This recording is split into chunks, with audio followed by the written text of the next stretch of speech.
has like been on the agenda for years and years. It's like one of those perfect climbing destinations. Like, okay, you've got to go and climb the biggest thing in the world, basically. The nose, what is it? It's the best rock climb in the world. Like, from an A climbing perspective, being able to get up to the top of El Cap, you can climb 5'8", sick.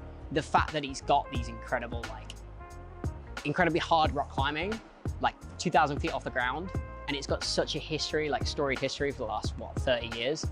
It sort of seemed like the perfect choice.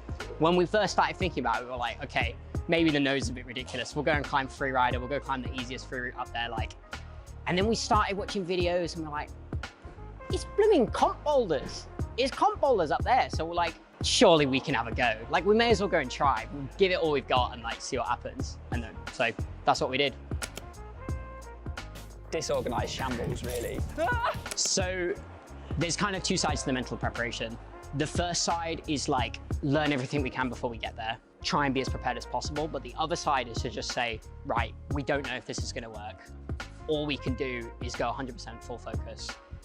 Try as hard as we can and like see what happens. We went in fully knowing that failure was the most likely outcome. And it was like, we were sort of all right with that, like, that's fine.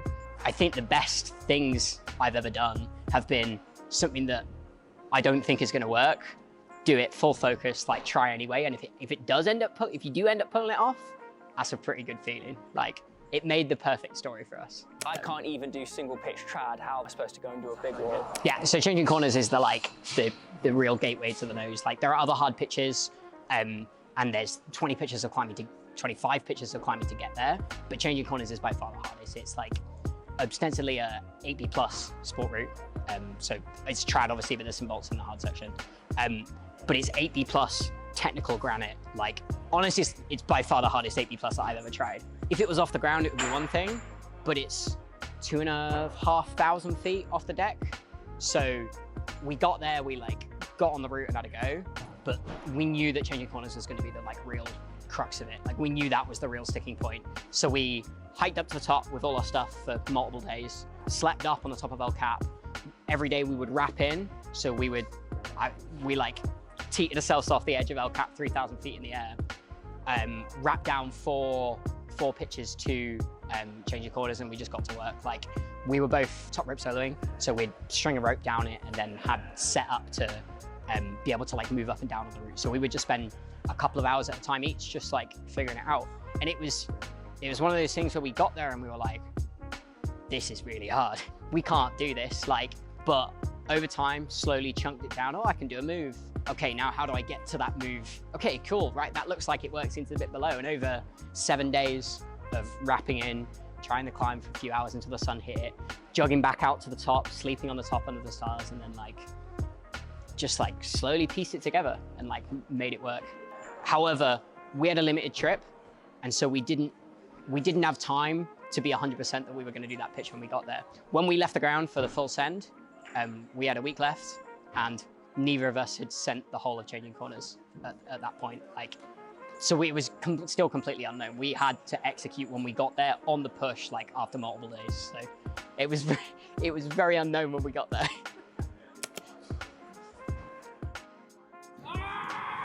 So my first thought is like climbing gear, like black totem. Black totems go everywhere. I know that if I'm scared, a black totem will fit wherever I'm like sketching out, which meant I never placed it. It just stayed on my harness the whole time, waiting for me to get scared enough to place it. Aside from climbing gear, there's like, you're living up there on the wall. Like, you're not, this isn't go cragging, like a couple of snacks in your bag. It all feels pretty essential when you're living up there and you've got no other option to like figure stuff out. It's like if something breaks on the wall, you fix it. Duct tape, like strap stuff together. There's plenty of things we couldn't live without up there, but it's like, we're actually just taking a house up for 5 days and like trying to live up there. This might be a bad idea. The big surprise for us was like how many people we met on the route, and the like interesting people from all over the world. Like the nose it's the most famous rock climb in the world. Like, and there is a constant stream of aid parties, so people climbing it like on gear, and it's sort of, for everybody, it's a big adventure. Like, we're having a big adventure up there trying to free climb, and like, we've just got big groups of people coming through. Like, we get to meet people who've been on the wall for 3 or 4 days. We're maybe the first people that they've seen in that whole time. Like, we can chat, like trade stories, and like have a great time. Like, we met some really cool people.